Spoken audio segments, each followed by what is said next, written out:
how to turn on safe mode on any Android phone. In this video, I'm going to show you a really easy way to put your Android phone in safe mode. And if this video helps you, please consider giving it a like and also subscribe to my channel because that really helps me out. So safe mode is a great way to see if maybe you have a malicious app or an app causing issues on your Android phone because it disables all third-party apps.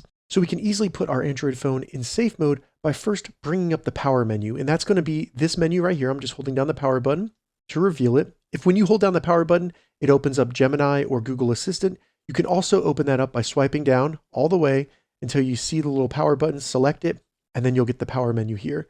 Once you have the power menu, simply long press the power off button.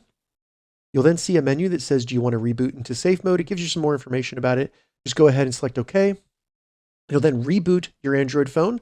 And when it starts back up, you'll be in safe mode. So now when it rebooted back up, as you can see, it is now in safe mode. If this video helped you, give it a thumbs up and please consider subscribing to my channel.